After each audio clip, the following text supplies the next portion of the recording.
Hello everyone, and thank you for joining me on Oh Yum. And I have a special recipe for you today, and it's with thanks from Cosmic Crisp Apples from Washington State that I'm able to share with you my Apple Maple Waffle Cake recipe. Yes, you heard that correctly. I am taking waffles and stacking them up in a layer cake, and they are delicious. You know, a cake like this would be perfect for a weekend brunch, or if you're celebrating a birthday. It kind of allows you to get away with serving cake for breakfast, don't you think? Now, in developing this recipe, I've come up with so many different variations and options for you. I've got substitutions to share. And TJ, the channel manager, has been collecting some of your questions, so I'll answer them throughout this demonstration. And this is real time. I'm just going to make these waffles from start to finish. Now, there are three components that make this waffle cake. You've got the delicious apple cinnamon waffles, you've got the caramelized apple filling, and then a creamy, decadent maple cream filling. So I'm going to start out with the caramelized apples first, because it allows me to talk about these delicious Cosmic Crisp apples from Washington State. Now, what's first noticeable, I have 4 cups of apples here, which is the equivalent of 3 whole apples that I've peeled and diced up. Now, I got these done ahead of time because you want to see me cook and bake. You don't need to see me peel my fruit and chop it all up. But I did this almost 2 hours ago, and you'll notice that the apples haven't discolored at all. It's amazing. So this makes a great apple to use in salads. If you're making smoothies with them, they'll keep their nice bright color. Now, I've got a saute pan. This has an enamel finish to it. You can use a cast iron pan, or you can use a non-stick pan. That was a question that has come through people asking. But what you want is a pan that you can heat on medium-high heat and keep it at medium-high heat so we can really caramelize those apples. I've got my 3 tablespoons of butter, and if you've been following me on Oh Yum, you know I like to use unsalted butter. Really, it's not critically important here, but I like unsalted butter because that way I'm in charge of the salt. So I'm letting this butter melt, and I'm going to add my diced apples to the pan.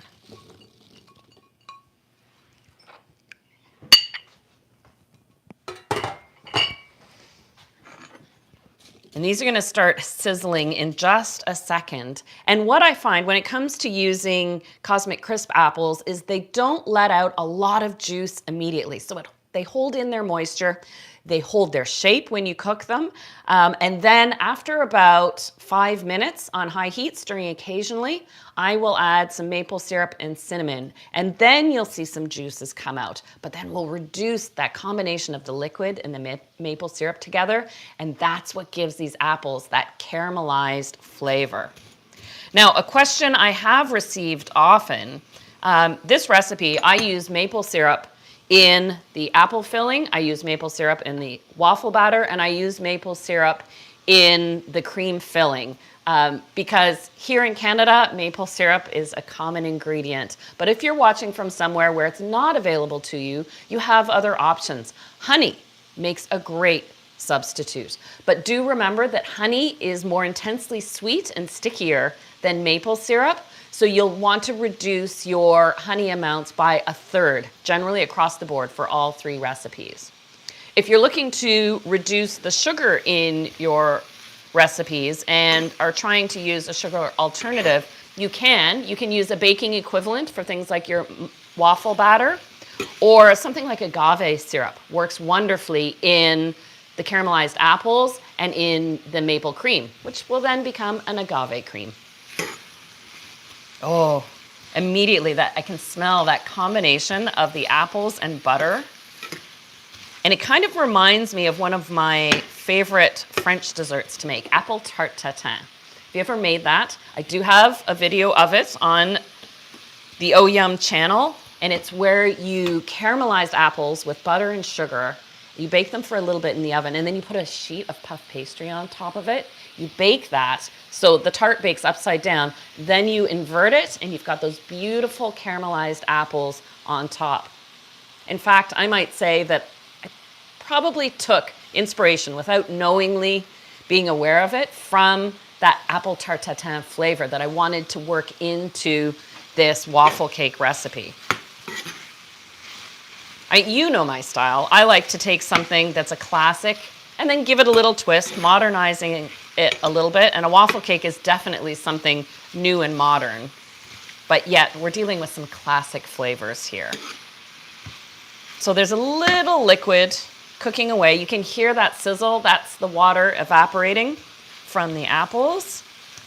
And I think as this cooks for another couple of minutes, I want to let it go for a bit until I see no more liquid coming out before I add the maple syrup and cinnamon. So I might as well start on my waffle batter.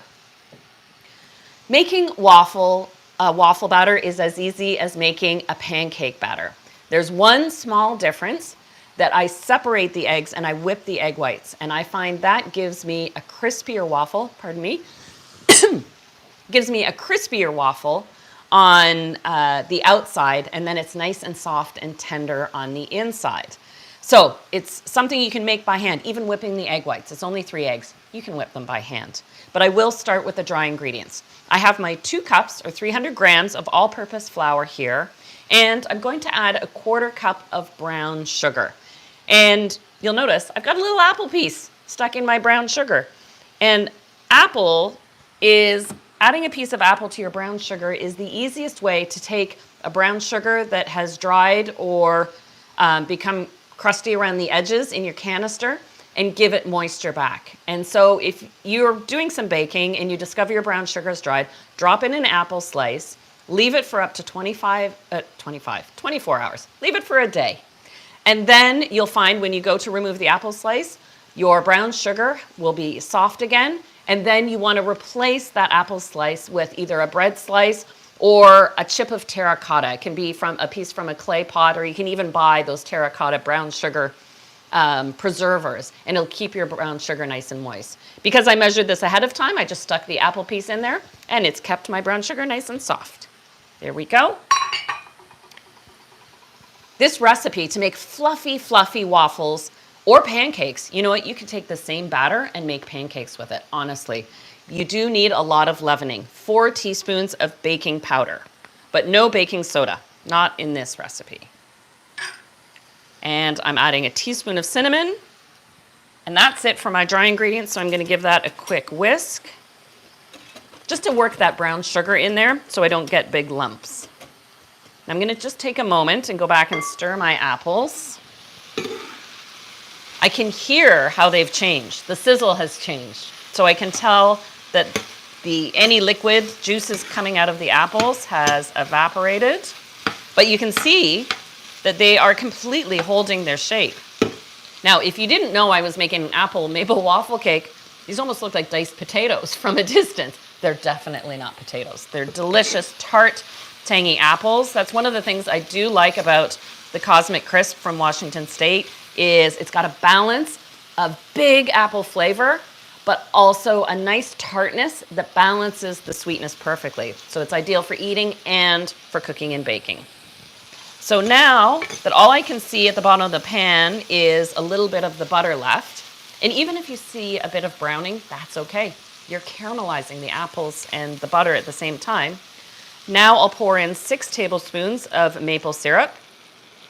So if you were using something other than maple syrup, like honey, 4 tablespoons, so 1/4 cup, 50 to 60 ml would be plenty. And immediately you can see how juices start coming out of the apples, but now they're going to cook down and absorb the maple syrup and concentrate their flavor. And I just add 1/2 teaspoon of cinnamon to this mixture. I don't want the cinnamon to overwhelm the apple filling itself. The cinnamon can be in the waffles and in the cream, but I want this element to be really all about the apples. There we go. So now you can see there's lots of liquid almost coming up to the top of the apples. So I'm going to let that cook down for a little bit while I go back to the waffle batter. I've got my dry ingredients mixed, so now I can add my wet ingredients. I've got 1 cup of 2% milk. You might call it partly skimmed. You could use full fat milk if you wanted to. Just don't use skim. because if you use skim, it's the equivalent of using water, and you find you won't get the fluffiness or the flavor or the delicate tenderness that you want in these waffles. And I'm also adding a 1/4 cup of maple syrup. So it's just that little bit of brown sugar and a little bit of maple syrup. And that combination helps develop a beautiful crust on the outside of your waffles. I did have a question. I just want to check who asked it. Yes, Miriam, you asked, you said your waffles aren't coming out crispy.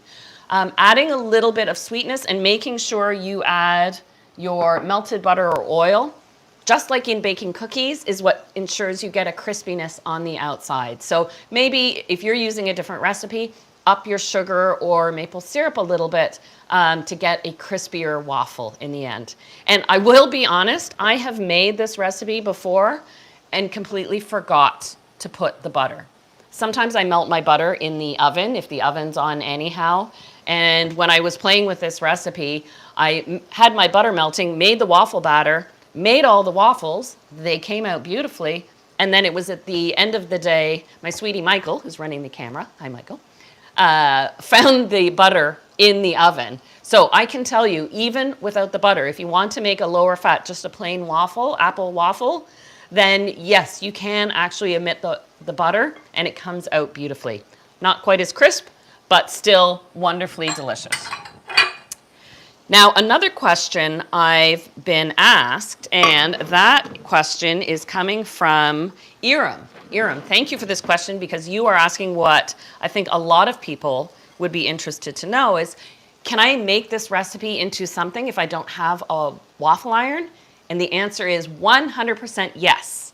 I have tested this recipe as a cake. And if you double the maple syrup and double the brown sugar, and you'll find the recipe is just below the screen here.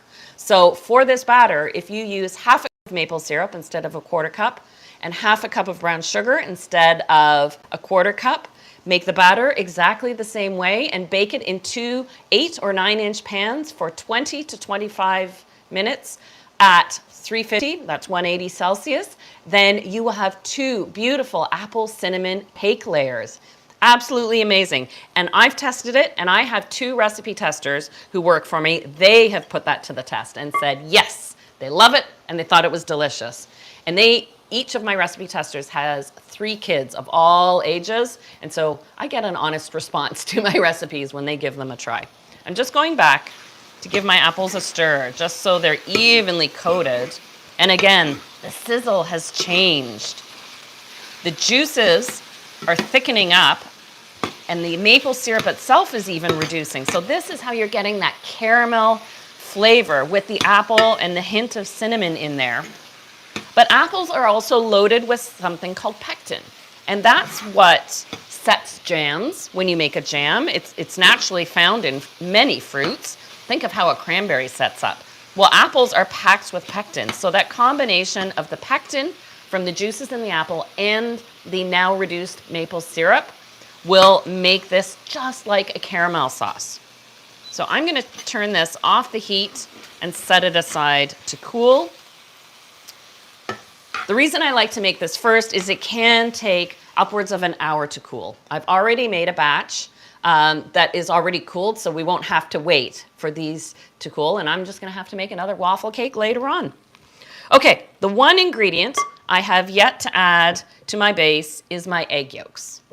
So I have tried this recipe just adding whole eggs to the batter, and it comes out absolutely fine. And if you're making pancakes from this same batter, which you can, you do the same thing.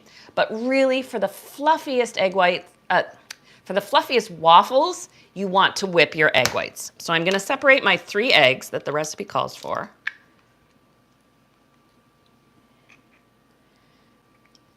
And I'm going to add the yolks to the base batter and keep the whites separate. I have my organic spin right beneath me here, so it's handy to put the eggshells in.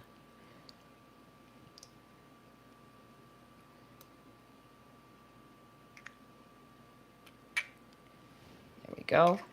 If you're making the cake version of this recipe, baking it, you will want to whip the egg whites just to coax the most volume from your cake batter. go. So now I'll just whisk all of this until it's smooth. You'll find at this point it is a bit thick.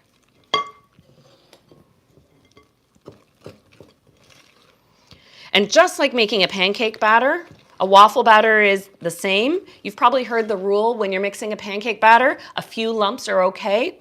And that tip is just a bit of guidance to remind you not to overmix. So you definitely don't need to put this in the mixer, and it doesn't need to be completely smooth, because if you do overmix your waffle batter, you'll end up with waffles that are a little bit tough, and we don't want that here.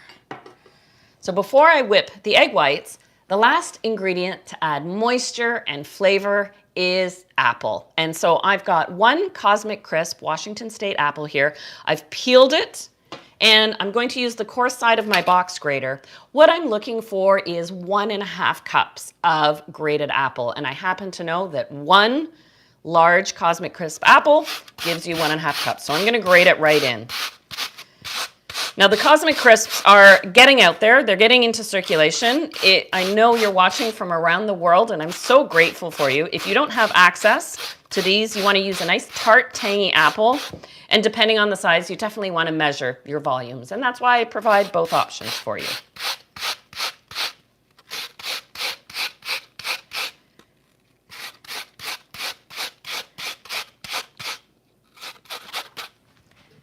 There we go. Get every little bit there. And I'll stir the apples in, and immediately you'll feel the batter change as the moisture works through and softens up the batter a little bit. And this will make it easier to fold in the whipped egg whites when it comes time.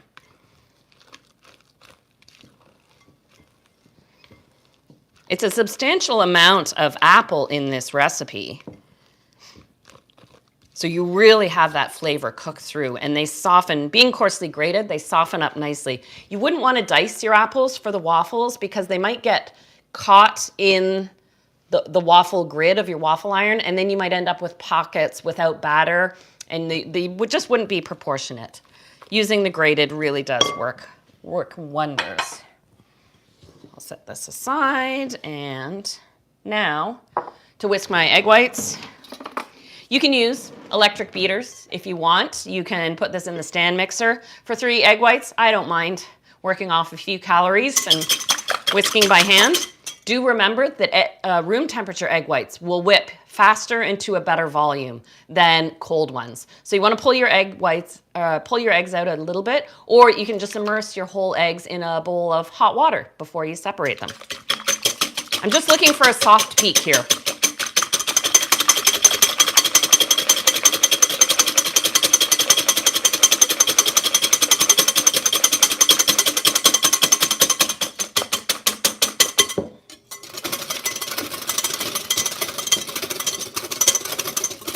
Egg whites without sugar whip to a higher volume faster than egg whites with sugar.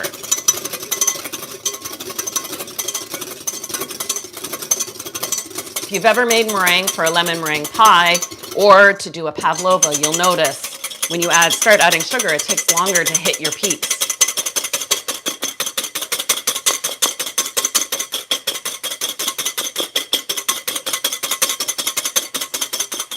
Remember, if you're whisking by hand, you don't want to whisk with your wrist because you'll fatigue too quickly, but you whisk with your upper arm and you move from your elbow, and then you'll find you don't get tired.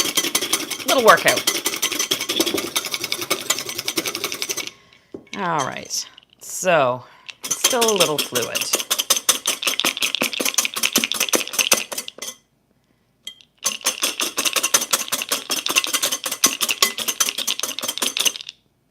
There we go. Excellent. So I'll add my egg whites in 2 additions. And that first addition, whenever you're folding egg whites into any batter, you're really kind of sacrificing them a little bit. They're expected to deflate because what you're doing is lightening up your base batter, so when you add your remaining whites, they'll take them easily. Time is your enemy when you're folding in whites, so you want to work quickly, and vigorously but gently at the same time. So you pull from the bottom and lift up, but you don't want to be too slow about it and too deliberate. And there we go. Once they're worked in, I can add the rest.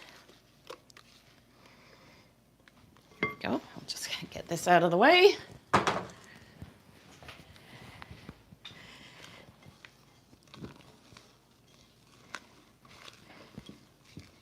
And there we go.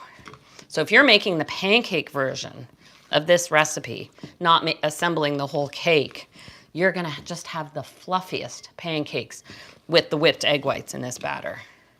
I love that one recipe can be so versatile. So I still have a few streaks of egg whites here. So I definitely wanna pull. Now this is where I become a little more gentle.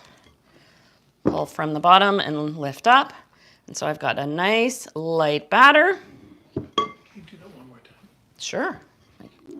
I can do that one more time. So it's fluffy and light and it's fluid. And let me grab my waffle iron.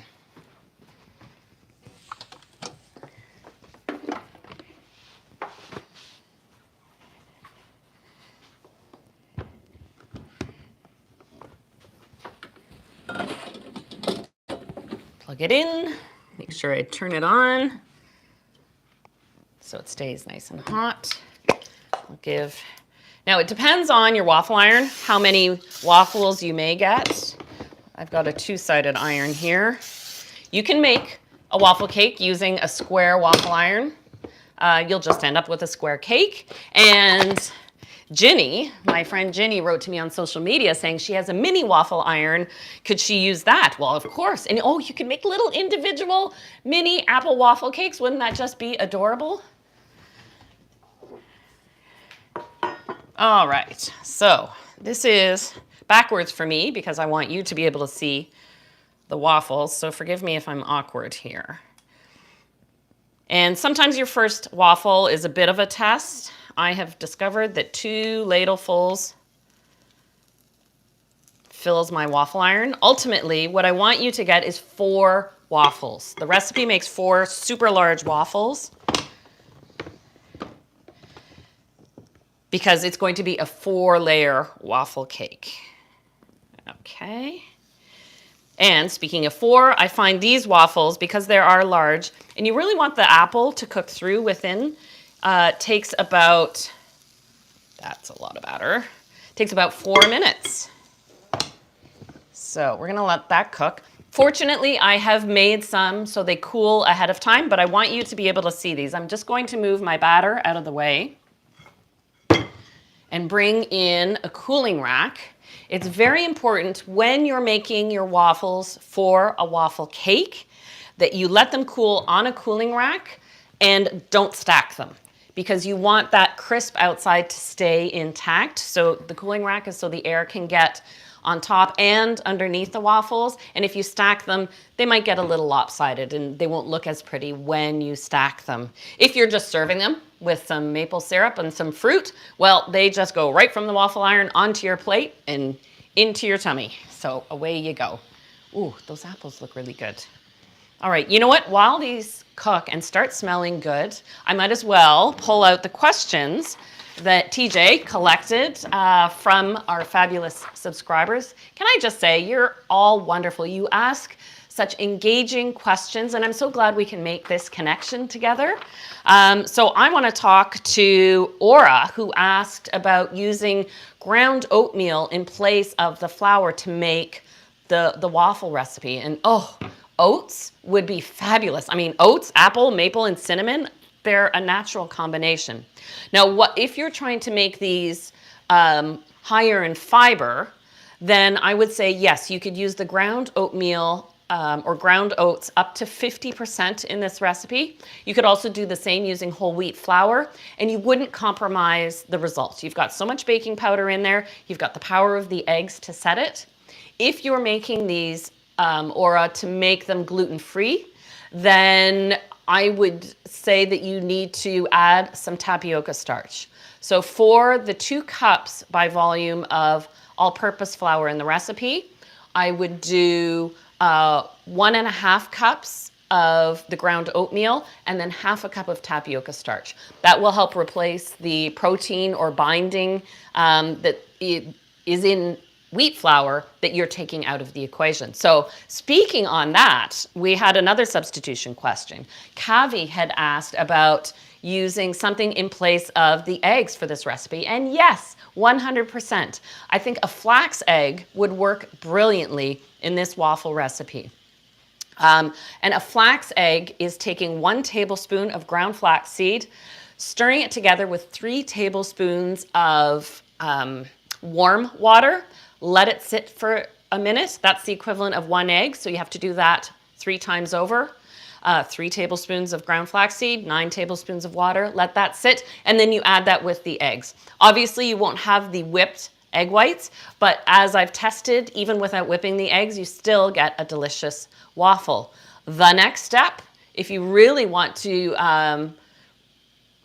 pull out the eggs and also pull out the dairy component, you could use oat milk. I love baking with oat milk in place of the dairy milk. And you could use melted coconut oil or a vegan baking margarine style product in place of the butter. And that would give you a vegan version of this waffle. So those are some great questions, and I'm gonna take a peek at the waffles.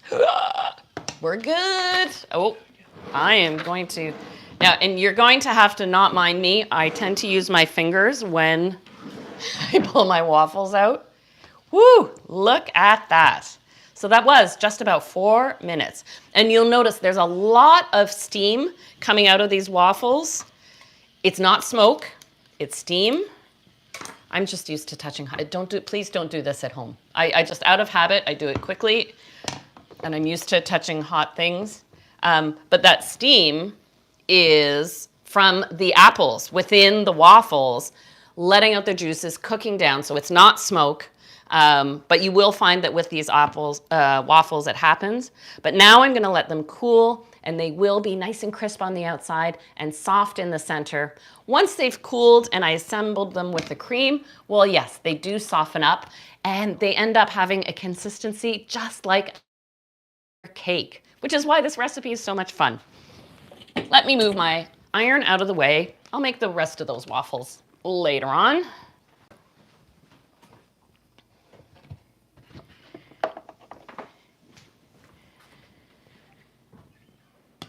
And the next step is to make the waffle, the cream. So I've got my apples cooling, I've got my waffles made, and now it's time to make my maple cream filling. Now, this isn't like a frosting.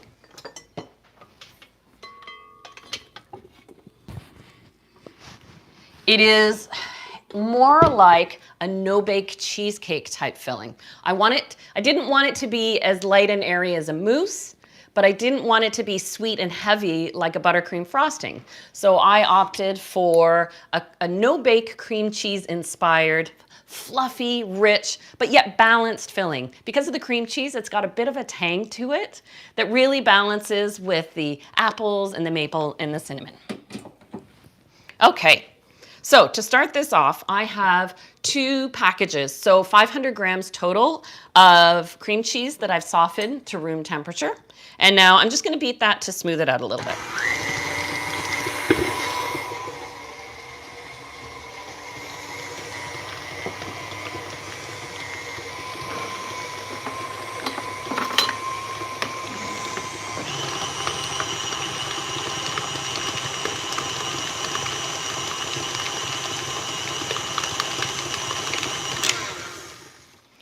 For those of you just joining us now, I am making a delicious apple maple waffle cake. I've already made my apple waffles, delicious on their own.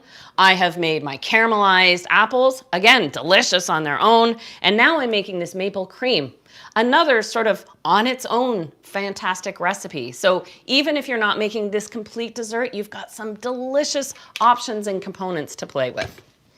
So I've got my cream cheese softened, and just like when you're making a cheesecake, you want to scrape your bowl often. You can do this with electric beaters, but you do want to do it with a tool. That way you can make your cream cheese nice and fluffy and light. You could make it by hand, but you may find your filling isn't quite as fluffy as you might wish. All right, so now I'm going to pour in a half a cup of maple syrup as I'm mixing in a few additions, and just like making a cheesecake, I'll scrape the bowl now and again.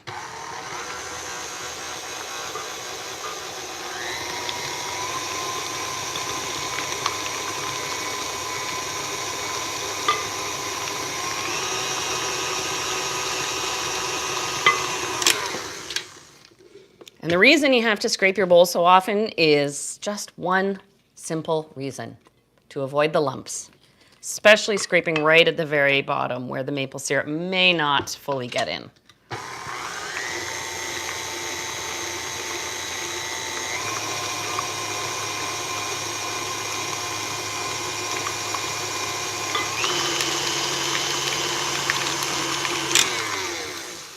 You'll notice when I'm adding the maple syrup to the bowl, I add it down the side of the bowl. Whether you're using electric beaters or a stand mixer, you want to avoid adding your liquid directly to where the beater contact is, because it'll just spray that liquid to the sides of the bowl. If you pour it down the sides of the bowl, it'll go to the bottom and your beaters will pick it up right from the bottom, and you'll avoid those splashes and you'll find things blend together a little easier, a little more efficiently.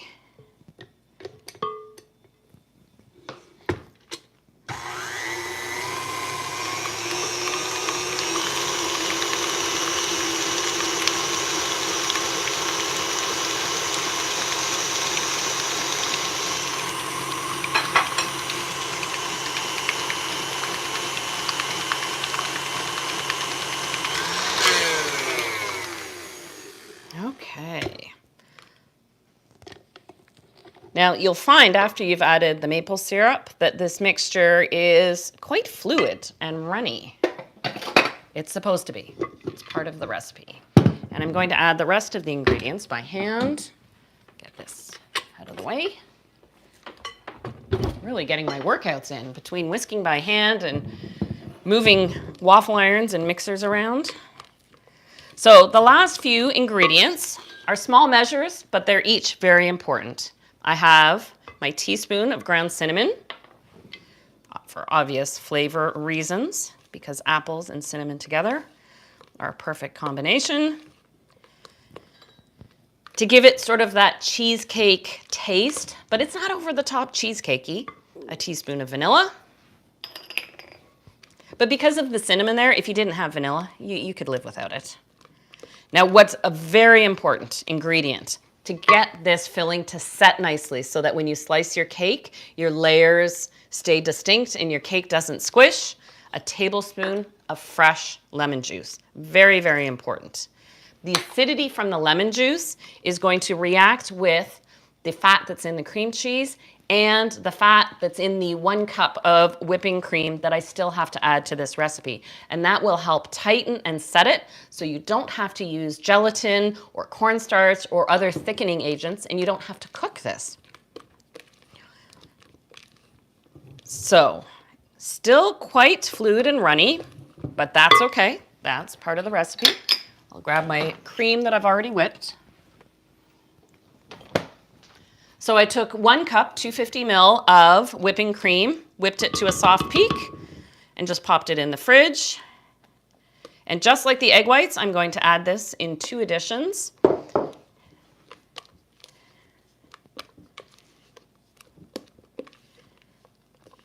we go. And now I often get notes from you, and I really appreciate these baking questions, and it does inspire TJ and I to discuss the idea of doing an exclusive live Q&A session sometime. So TJ and I are going to have that discussion because we see your notes and requests come in.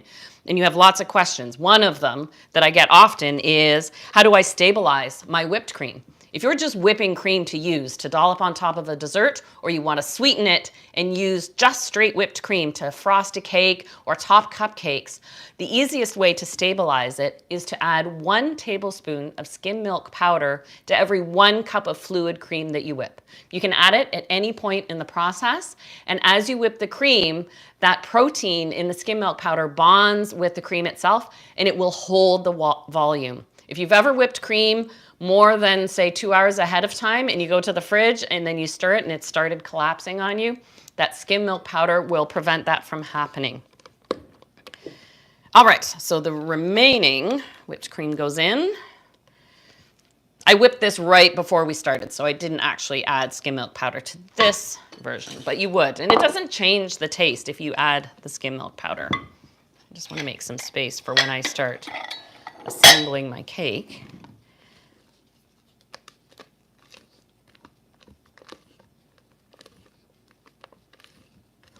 And you'll find as you're folding the cream in, it starts off quite fluid, and then by the time you finish, and then even if you let this sit in the fridge for a minute or two, it will keep setting and thickening up. That lemon juice really goes to work. Now please, you could use something like a vinegar, but you'll taste it. So lemon juice really is the ideal ingredient to use to thicken up this fluffy. So it looks like a mousse. It tastes like the fluffiest cheesecake you've ever imagined. And then with the maple syrup and the cinnamon in there, pew, phenomenal. Okay, let's assemble a waffle cake. I pre-made these waffles ahead of time, and they're cooled completely, which is why they can now be stacked. These, you want to make sure you cool your waffles completely before you assemble the cake, or you'll just melt out your cream filling. So that's why I made some ahead of time. And I have my cooled apples here. So you want to make sure all your components are completely cooled to room temperature. The good news is, if you're making this, especially for a birthday breakfast, birthday cake, you can make all these components a day ahead of time and keep them, the waffles, just keep them well wrapped on the counter. The apples and the cream filling, just keep in the fridge until you're ready to assemble. So you can time it to work with your, between your Zoom calls and online learning with the kids and trying to keep up with conversations with your friends. Even though we're more at home these days, we're busier than ever. So I want to make this workable and fun and enjoyable for you. All right, the last component, which I haven't even talked about yet, if you wanted to add a crunch element, the idea of maple toasted pecans to me is so appealing. It works with all the beautiful flavors we have going on. And all you have to do is for every 1 cup or 100 grams of pecan halves, add 2 tablespoons, 30 milliliters of maple syrup. Give them a toss, spread them on, I just put them on a pie plate, and they take about 10 to 15 minutes in a 350, that's 180 Celsius oven. And they'll still be soft when they come out of the oven, but as they cool, that maple syrup crisps and caramelizes on the outside of the pecans. If you're not using maple syrup in this recipe and have opted for honey, you can do the exact same thing with the honey. The honey won't dry onto the pecans, but you will get that caramelization and that nice, even sweetness. Actually, it was Justin, I think it was Justin. Yes, Justin asked, well, could I make a savory waffle using this recipe? 100%. If you wanted to make it sweet and savory, leave the recipe as it is. Definitely leave the apples in there and the maple syrup and the brown sugar, but you could add something like chopped up cooked bacon. And then you could actually put bacon in between the layers. Oh, imagine with the bacon and the maple and the apples, that would be phenomenal. But if you wanted to make a full-on savory waffle, this is a great foundation recipe. Remove the brown sugar from the recipe, but leave the maple syrup. You need a little bit of sweetness in there, but then you could add, you could do apple and cheddar cheese with a little bit of green onion in there. So leave the apple in there too, because if you add savory flavors, a little chopped rosemary, all of a sudden you've got a savory waffle. So I really love those kind of questions. And that's how I get creative with you, bouncing these ideas. You inspire me. And I think it's time to stop talking and start assembling a waffle cake. So I've got my first waffle layer down, and you're probably looking at this amount of cream thinking, well, that's a lot of cream. We've got a lot of holes to fill in this waffle. So you'll find you're using quite a bit as you assemble.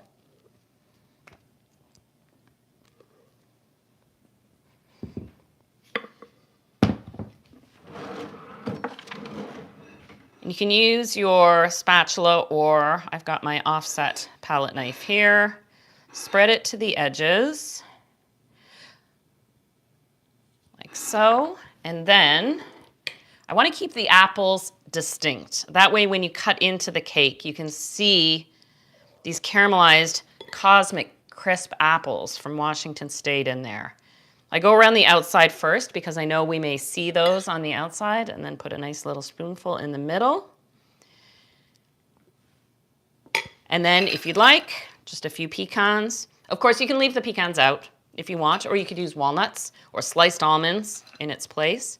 I like having that little bit of crunch. There we go. And a second waffle goes on top. Always give it a little press. That way, the apples that are on top jump into the crevices of the waffle on top. The cream pushes into the waffle beneath, and then you just keep repeating. If you've never decorated a cake before, let me tell you, I think a waffle cake is a great place to start, because the waffle does all the work in its appearance. The decorating is, oh, I need more cream. Who am I kidding?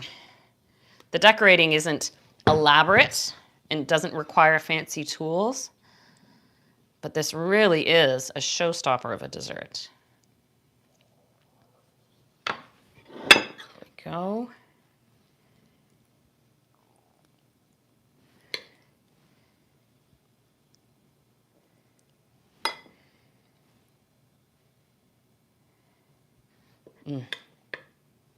Beautiful. A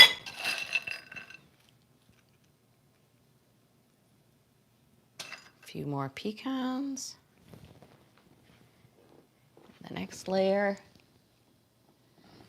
And I'm just going to take a peek at my questions before I finish this and show you the final end result, because I want to make sure I cover everyone who's taken some time to ask the questions. Now, I think I've covered all these recipe-specific questions. We did have a question come through about asking, did I go to culinary school? Yes, I did. I went to Johnson & Wales University in Colorado. And even though I live in Canada, I went to school in the States and then spent some time working around before I ended up here in the beautiful Niagara region. Okay, almost through. And then Ariana was asking about what temperature should most cakes be baked at. And including, if you make the cake version of this recipe, the average temperature for baking a cake is 350. When I'm developing a new recipe, that's always my starting point. And if it's a fragile recipe that needs a long time to bake, that's when I look at lowering the oven temperature. Or if it's got excessive amounts of butter and sugar, in which case it might brown too much on the top, that's when I start fiddling with the temperature. But for the most part, 350 is kind of your average. And then Chrissy was asking me a question, not related to the apple cake, about macaron. And it sounds to me like it perhaps might be a nut allergy. And Chrissy was asking, can you use ground pumpkin seeds in place of ground almonds when making macaron? I will be honest, Chrissy, I haven't tried with pumpkin seeds, but I would definitely choose pumpkin seeds over a seed like a sesame seed or a sunflower seed, because they have such an intense flavor. I think they would overwhelm. And what I like about the idea of the pumpkin seeds is that they're a bit drier than an oily sunflower seed or a sesame seed. And I think you would find that you would get more of a match to that consistency of a ground almond. So you've got my curiosity peaks. Maybe, Chrissy, you try it, and then I'll try it. And then if it's working, well, you might see me on a live here talking about it. And believe me, I'll give you full props for starting my thinking. Because again, you know, I get so much of my inspiration and interest in especially solving baking problems and troubles from the questions you ask. Okay, so Michael, how are things looking on your side? Is this looking level and straight? It's leaning. Leaning, it is. So let's do that. Just take the little squish. Waffle tower of pizza. Yeah, we don't want any tipping waffle towers. There we go. That straightened it out, didn't it? And now for the top, I don't spread the cream right to the outside edges of the waffle. I leave it centered. That way, in case there's any mistaking, it's waffles in here. I'll just spread it a little bit, leaving a place for that finishing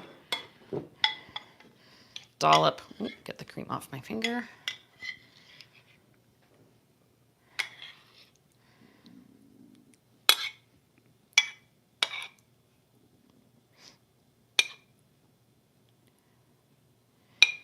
And then I love how that caramelized maple syrup, butter, and juice from the apples kind of cascades down like a caramel sauce on top. Amazing. A few pecans to finish. My golden rule when you're making a dessert that has nuts in it, always make sure there are a few nuts visible on top, because if there is someone, if you're not attending to the dessert directly and someone might have a nut allergy, if the nuts are visible, then they know they might be inside. There we go. Now I do like to give this a good hour to 2 hours to chill. As I mentioned, you can make all the components ahead of time and then assemble when you have an opportunity. The good news is I have one already chilled so I can make a nice clean slice and show you what this looks like. But let's just give this a good look. It's amazing how you can make something so grand, really such a spectacle in a short amount of time. Okay, we're gonna do high-tech, fancy rotation. I need my cake wheel here. But I'm gonna set this aside and grab the one that's been chilling. That way I can cut into it and show you a slice.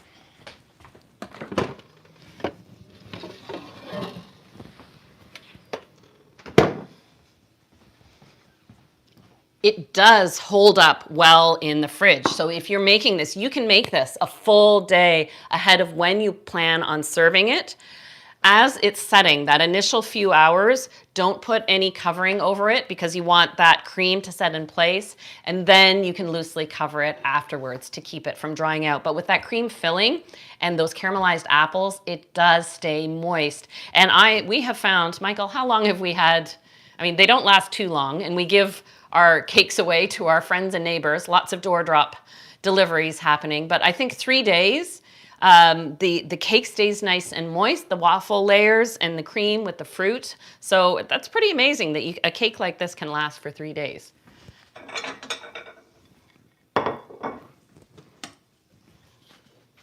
And now for a big cut.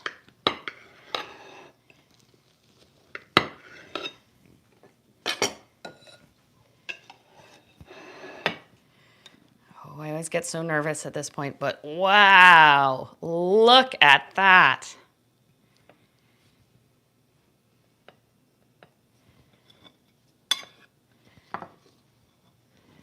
Amazing. You can really appreciate how this is different than your everyday cake because of, you can see the waffle texture, the cream, the apples poking through, and you know with every bite, you're going to get that magical combination of all three together. So it really is well balanced as a dessert. I thank you so much for joining me. You're an amazing group of fans. I'm just so appreciative of your support and loyalty. And as I've said, I take my inspiration from you. And with special thanks from Cosmic Crisp Apples from Washington State, I've been able to share this fabulous recipe with you. You'll find all the details below the screen right here. Not just for the waffle, the cream, and the caramelized apples, but also the cake version as well. So please do bake, share, and enjoy, and I'll see you soon. After a bite first, of course.